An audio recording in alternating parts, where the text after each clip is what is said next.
Welcome to the Next Generation Dog Podcast, hosted by Melinda Benbow of Urban Uplander Pet Care and Bethany Carter of Sanguine Kennels. Join Melinda and Bethany as they discuss dog breeds, sports, training, health, and much more with special guests.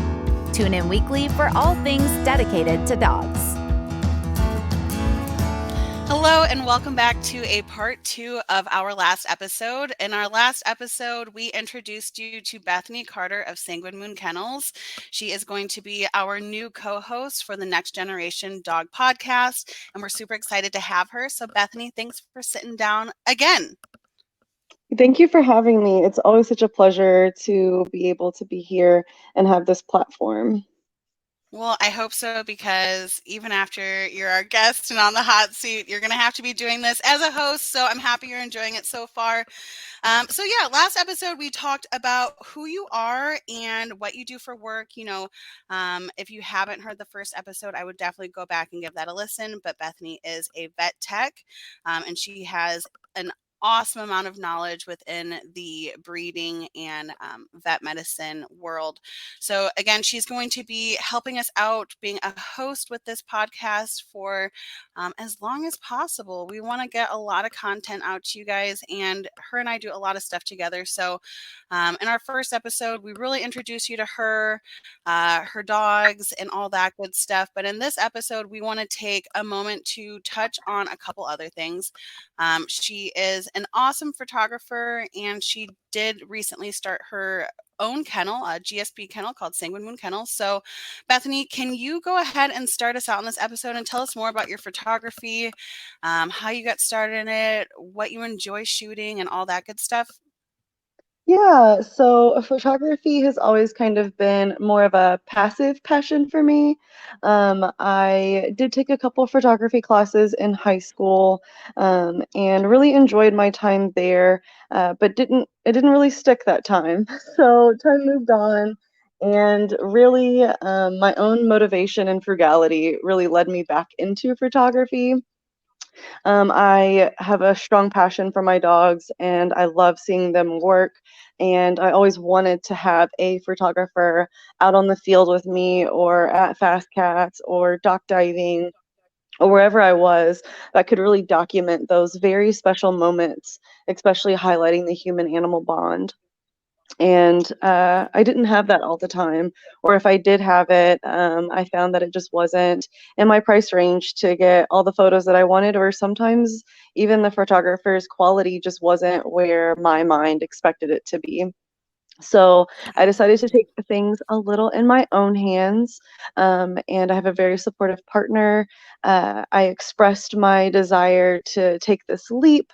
I researched cameras for months to figure out a body style that I liked, and that would be the most advantageous as I went on this learning journey with photography. So my partner got me my first camera, and then I started buying lenses on lenses, um, and I started really putting myself out there.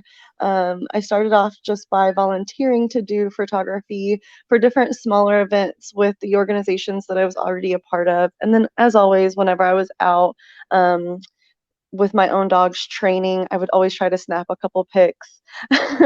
And I started learning more about Photoshop, how to utilize it more, and just the Adobe software program in general. And so that kind of really took off for me to help highlighting those post edits, and making those photos really look like wow.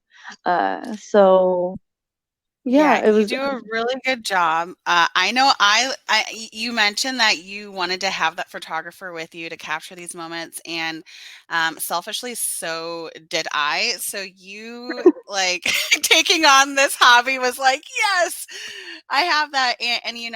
Fortunately, we do so much training and stuff together that, you are around to grab those pictures. And sometimes I don't even know you're taking them. And I look through your gallery, I'm like, wow, you talk about highlighting the human human dog bond. And I'll definitely post some pictures on the website and our blog so you can see more of this idea between human dog bond that we're talking about, that Bethany's been able to capture. But it's really nice to see and to have those of you and your dogs. So I definitely, by proximity, enjoy benefiting on this hobby of yours. So Yeah. besides your training and my training, tell us some other things you've got to shoot over the past couple years. Yeah, so I've been mostly focusing on sporting events, particularly hunting, because I've also found that that is an area that has been in need of having those Absolutely. photos. That we have them. Oftentimes, you'll see photographers at fast cats or dock diving, Yeah, it's almost and that's standard these days. right, and it's not for these hunt tests, and I think even these hunt tests or trials are still moments of human animal bond that we want to capture and that Absolutely. we're missing. And I know I love sharing my dog on a staunch point on social media. I love those bragging rights when I find that perfect picture. So I wanted to provide those same opportunities for other people to really showcase and display their own pets or their own breeding kennels in a light where it had a professional quality photo. I love that. So I went ahead and I started asking, and I that's where it really started. It was, "Hey, you're in charge of this trial," or, "Hey, you're in charge of this event. I'd love to come out and shoot photography, no charge. People can buy my photos if they want to." Absolutely. I know you've And showed up to like AKC hunt tests. You did that most recent one here in Indiana at Ammo. Um, And I loved the pictures. I mean, again, you're right. There aren't typically photographers at these sporting events, especially in the field hunt side of things. So to have a photo from that, you're right. It's really nice to be able to share that side of it, especially when the field stuff is. It's a hard sport for some people to break into, and maybe the imagery they see when they're online isn't the most welcoming. So I also like the way you take your photos because it does highlight more of that bond, more of the natural ability, and less of um, the side of hunting that maybe the general public prefers not to see. right, right. I think we discussed this too in one of my most recent shoots with NASTRA, Dog of the Year, the National Shoot to Retrieve Association trial. Had their annual trial, and there was 192 dogs that dropped down to the final one. But I was able to capture several opportunities. Most of these were now safeties, which is where a bird would fly into an unsafe zone, so the handler or shooter cannot shoot safely. So I actually had birds flying at me. Luckily, barrels were Yeah, not aimed at me. But there were lots of absolutely. opportunities where we could see those birds and see that kind of moment where that bird is flush, that dog is still staunch on point, and that handler is making a judgment call. And I think those are Absolutely. very special moments that people have with their dog, especially getting that bird in the view. It was a ton of fun, and it ended up being a 4-day shoot that was pretty much 12 hours a day. Oh my gosh. I remember you did another one, I think like in the summertime, and I saw you in the evening. I think I saw you in the morning, then I saw you in the evening. And you were beat red just from days and hours of photo shoots and it's a lot. And I know that you have a helper that does help you with some of those bigger shoots. I know you've got to do a couple holiday festivals recently. I think there's a fall festival that you did some photography at. You go to dog shows and snap photos of, potential stud dogs and stuff like that. So again, I'm absolutely loving your photography, and not just because I get photos out of it, but because you do really have an awesome eye for dogs and especially in the outdoors. So, um, I'm excited to continue to see how that grows and benefit off of it a little. But Yeah. other than that, again, like you said, your photography was able to highlight your dogs a lot. And this year is the first year that you've got to partake in breeding with your breeding program. I know over the past few years you've been doing so much work to set up an ethical breeding program for German Shorthair pointers. And we did touch on it in the last episode, but I do want to take a moment and kind of go into GSP breeding ethics. I know for English setters, we have particular health tests, genetic tests, proving, and purposes behind our breeding. Can you tell us a little bit about how that works for German Shorthairs? Yeah, so just like with all breeds, OFA has a tick registry option, and it has all of the required tests for specific breeds, and then it also has some suggested ones. So they're optional, but they're recommended because these are usually cases or diseases that we're starting to see more prominently, but haven't yet really reared their head completely. So they're kind of on the radar. So really the benefit to testing through OFA or PINHIP or putting your information in a public database is that one, it's a living database. And so not only can you see your own dog's information, but you can see other dogs' information. So as you're looking for stud dogs, or if you're looking at your stud dog being used for a bit, you want to make sure and verify that she has had at least the minimum requirements. But also always striving for more, striving for better, because we want overall healthy pets. We don't want to just cover hips and elbows, right? There's more to a dog, especially a working dog, that have more components to that. And there may be some things that are specific to your line. Maybe your lineage has had a history of some spinal issues. You can also get that tested and verified through your veterinarian and through OFA, just for your own peace of mind to make sure that you're producing the best quality dogs that you can. So, Absolutely. I mean, and like you said, it's not just for breed. If you're a pet owner, you or a puppy buyer, you can also use these public databases to look into these parents and make sure that they are also having their health tests. So it's a wonderful point. yes.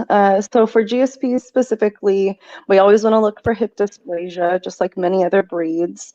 And so that can affect their quality of life, whether they be pet or sporting homes, because it can wear down their hips a lot faster. They lose mobility.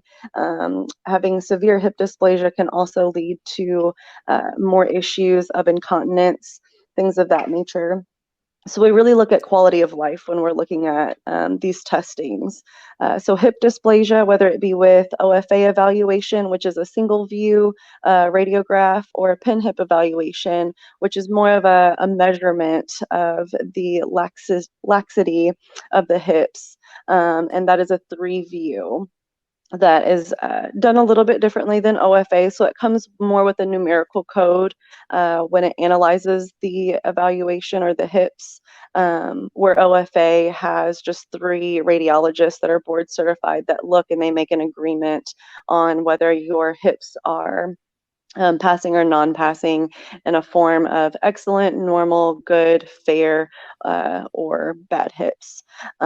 So we did both of those for Stitch, because I think that they offer a different evaluation of the hips while still correlating with hip dysplasia. And I agree Cardiac, with that. yes, you have your journey too with that, and I'm so glad you did both of those to get the best information. Um, So also with GSPs, we have a cardiac evaluation. Now we have not a serious history of heart disease, so we can get away with just doing the basic, which is the auscultation, or we're a board certified cardiologist. That's the key. It has to be done by a cardiologist, not your DVM that does your Okay. vaccine.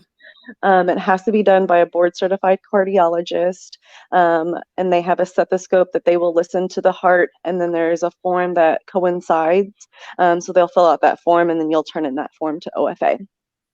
Okay. Uh, then we have the ACVO eye exam.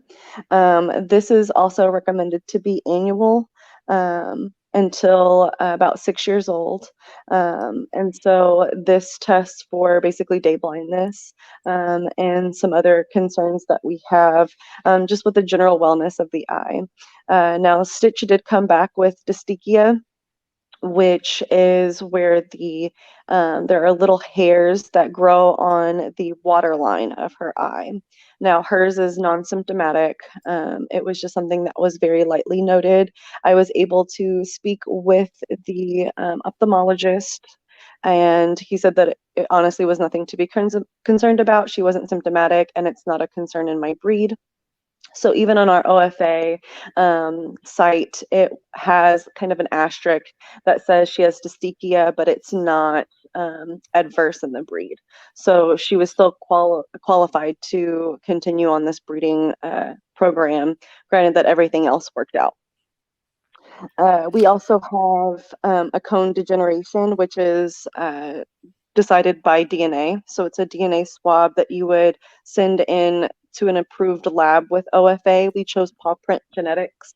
I just really like that program. It seems to be more of a diagnostic program. I like that they tell you whether it was a wild type or if they actually found the specific genetic genome code for that disease process. And then elbow dysplasia, similar to hip dysplasia, always want to check those joints. And then we look at autoimmune thyroiditis, which is their thyroid. That is a simple blood test, and that blood is sent to an outside lab. Again, it has to be through an approved laboratory. The particular veterinarian that I use uses Antech, so that is where mine went to.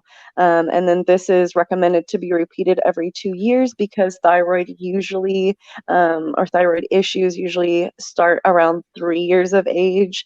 And if they typically haven't developed them by 6, they usually won't. Doesn't mean that they can't, but these are just in general. And then the last screening that is optional but recommended is going to be the von Willebrand's disease. And with GSPs, they're typically affected by type 2. This is a blood clotting issue. And so if we're not testing for this and say our dog gets cut in the field, it could not be able to clot properly. So it could lose an excessive amount of blood. This is also very pertinent or good information for your veterinarian to know. Because if they are positive for it or have some of that genetic component to it, then even doing routine surgeries can be very concerning because, again, the clotting factor. So we always want to be cognizant of those things. Well, I mean, that's, I think people hear these lists of potential health things like, oh, wow, see, purebred dogs are unhealthy. And it's very important to remember that all breeds have health issues that are prone to those breeds. And it's just a matter of being able to identify them and do the proper testing to do our best to make sure that we are keeping those things at bay. So these are just important things to be mindful of. And that's why they are a part of the ethics of this breed, it sounds like. Yes. In addition, I also went a little bit above and beyond too, because looking at a dog that is a sporting dog, the wear and tear on the body is going to be a lot heavier than a dog who goes on occasional walks and is more of a home pet companion type. So I also, in addition, tested her patellas, which is basically a dog's kneecap. Now, this is usually an issue in smaller dogs. We expect it to be in like Pomeranians and things like that. But that's not to say that a larger dog can't have a patella that's slipping or a kneecap that's slipping, which can cause a lot of pain and discomfort. And again, the knee is just an area where it wears down. So I did test that as well and turned those results into OFA. I also did dentition, which is for her teeth to make sure that she has all 42 teeth and they are aligned and grown in properly. She is, in fact, well there in her oral cavity. And then also with Paw Print Genetics, I also went with the full panel for GSPs, which included the acral mutilation syndrome, the degenerative myelopathy, and the hyperurticaria. So all of those diseases are also tested for, and we just went ahead and went above and beyond to make sure she was going to be tip-top shape. And again, the only Yeah, issue that we had was that dysthekia with her eyes that came back. So we decided to go ahead and qualify her for the breeding program. I think that makes perfect sense. And, why not go above and beyond, especially when it's your first dog and you're getting to learn these things. We did the same with Shug. There's a lot we didn't need to do, and we still did it because it's, if nothing else, for knowledge and education and experience. So I love that. It sounds like you guys did everything you needed to do as far as genetics and health when it comes to the ethics of your breed. Now, what did proving and titling her look like? Were there particular things you prioritized before whelping? Are there things you're going to wait? And yeah, what was your strategy there? Yeah, so I am a member of Good Dog, and I've listened to a lot of their webinars. I've listened to a lot of theriogenologists when they're incorporated on different podcasts and different platforms. And one thing that I really respected that stuck out to me is that you should breed a bitch while that uterus is young and ripe and healthy. So with each heat cycle, we have concerns of disease or infection coming. And also just the wear and tear of that uterus with each heat cycle. Progesterone is actually really bad for the uterus. It is what leads after a heat cycle, usually about 3 weeks. You may see a pyometra, which is an infection of that uterus, and it can typically end with your dog being spayed. It can be life-threatening. Your dog can absolutely die from it. It's something that I see on a regular basis in ER vet med, and a lot of times we can catch it early enough, but sometimes we can't. If it is an open pyometra, you can, and if you catch it early enough, you can try antibiotics to save your breeding bitch. Otherwise, it gets to be pretty complicated. So we had to find this balance of proving that she was a quality dog that could meet the expectations of hunting, of sporting events, of just being overall athletic, but also that temperament had to be there for us. We did get her in COVID. She was a COVID puppy. We received her in April of 2020, just as the city was shutting down. We went and grabbed her before things got too hairy. So socializing was very difficult that first year, year and a half.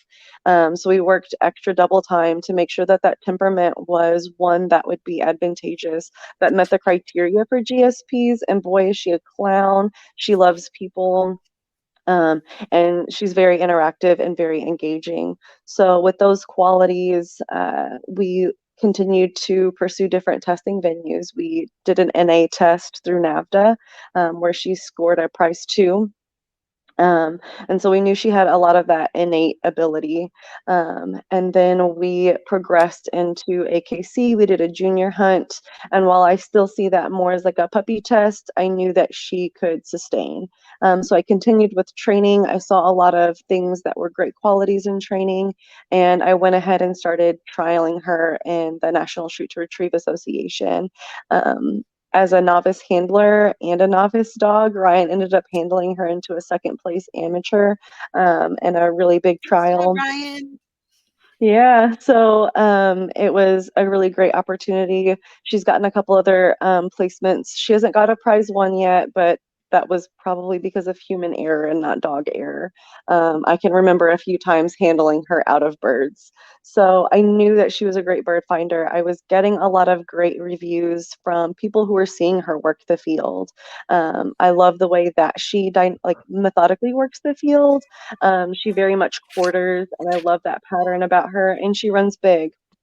So with a lot of those qualities, I decided after getting all of these titles and having fun in dock diving and getting a master title our first weekend out, and also just doing fast cats and seeing that she just loves to please is really what that showed me. She's not even interested in chasing the bag. She literally sprints from the release to me. So it's a really great experience, feeling that engagement, feeling that excitement from your dog. And again, just focusing on that human animal bond as we grow and develop. So we are not done yet. We still want to move on to utility and potentially a senior or master hunt before we return back to Nastra. Um, so I know we said that we'd talk about those goals in the next episode. Definitely that's on the horizon, but we wanted to have Absolutely. that We have first litter. so many training goals. So we are definitely going to do that. I think that'll be fun to talk about. But I think for you, for this, a couple awesome points that I think people should understand is first and foremost, when you're proving a dog, it's important to remember that there is a difference between field and show and dual dogs, and that there is, a lot of people say, you should definitely, get a champion show on your dog. But, field lines and show lines are different, and therefore we tend to prove them differently. However, Bethany, you do have some awesome dual dogs, and I know that Stitch is also working towards some points in conformation. But for Yeah. any of you that may have field dogs or show dogs, they are different. There are definite ways to still prove the structural integrity of your field dogs, such as, doing the proper x-rays that we talked about before in this segment. But there's other things such as Fast Cat is seemingly one of those fun things, but you can learn a lot about your dog and the way they run. And there's definitely ways that you can make sure that you're focusing on that without having to hit the show ring. However, if you do have a show dog, you should be confirming your dog in the show ring. But Bethany, do you want to talk about how you are aiming towards having effective dual dogs? Yes. So I have found that UKC is more of a owner handler friendly And venue. field dog. Yes, and field dogs. So they're a little bit more accepting where they don't get so much caught up into some of the politics that may be associated with other venues. But they also respect, I think, in my opinion, a little bit more. They're a little bit more gracious of the more novice handlers like myself. And in fact, you actually cannot have anyone paid handle your dog in UKC. Oh, wow. So we I did not know definitely that. tried UKC first. And then I did have just more of a novice handler that is growing as a handler, an AKC handler, and a few events. There's actually another one coming up here in February that Stitch will probably be a part of too, but really still working towards that the confirmation and the standard for GSPs can still be upheld even in a sporting event. So we don't have to have those dogs that fall outside of our breed confirmation that actually excel in your trialing or testing in sporting events, but they can also be conformationally correct, and that's pretty important to me. So I don't have the prettiest, most bobulous, big-chested dogs, but I do have dogs that do conformationally meet the requirements, but also are fantastic and phenomenal workers and can hold that stamina in the field and what I would expect out of my line. Shooting Star historically is known to be one of the pretty field trial lines. So I keep that kind of view in respect as my current view is growing as well.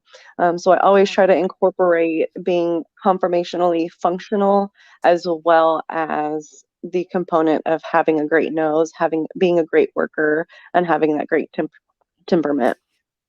And then, and it sounds like, you're prioritizing um, what's most important there, right? This is a working dog who hunts and shows amazing natural ability in like every sport she attempts. And I think it's just a bonus that you guys are going out and doing the conformation side of things. But, she's a field dog. She's a hunting dog, so I love it. It's been fun to watch you do everything you've done. I know that I've kind of been over and I guess not, I don't know, mimicking, everything happening as we've taken this journey together, done a lot of the same proving and testing, and unfortunately just had different results. We ended our journey with a spay, and we can definitely touch on that in a future episode. But you ended, your journey is far from over, but you had puppies. I had puppies. You Yep. had puppies. It's, 11 I of thought them. in this episode we were going to be like, hey, guess what? Stitch is pregnant. But no, we're like, no, puppies are here and alive, and almost a whole week of 11 healthy Yes. puppies. We're definitely in part 2 going to discuss more about that. But do you want to just give us a quick, introduction to how many, when they're going to be ready and all that good stuff? Yes.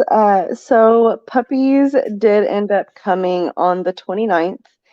We did progesterone test, and I definitely expected them to come December 1st. So they did come about a day and a half, 2 days early or so, but wasn't scared at all. I think Stitch was ready. I was ready. I was telling myself that I wasn't ready, but I definitely was ready. I You knew were so exactly ready. what I was doing, and I don't know why Absolutely. I pretended that I didn't. You But were that like Miss Calm anxiety, and Collected. yes. So we saw that temp drop on Monday, and I think I had messaged you that our temp dropped, and so like you and I were like back and forth through the wee hours of the morning. And so I'm I like, know, we it have was to get ready. crazy. We're definitely going to wrap up so we can talk all about that, because now I'm like triggered and have to talk about this. Yes, I But have to talk about this. yes, 11 puppies. So again, Bethany, thank you so much for joining. Again, this is Bethany Carter of Sanguine Moon Kennel. She is a local vet tech. She is going to be hosting this podcast with myself in this new 2023 year. So stay tuned for new episodes, especially the next one where we do a whelping recap on Stitch's first litter. So we're so excited, and thank you, Bethany. Yeah, thank you, Melinda. Thank you for listening to this episode of the Next Generation Dog Podcast. Weekly episodes are released on Fridays on Spotify and YouTube. Please follow the Next Gen Dog Pod on YouTube, Spotify, Instagram, and Facebook for even more content dedicated to all things dogs. Follow Urban Uplander Pet Care and Sanguine Moon Kennels on Instagram and Facebook.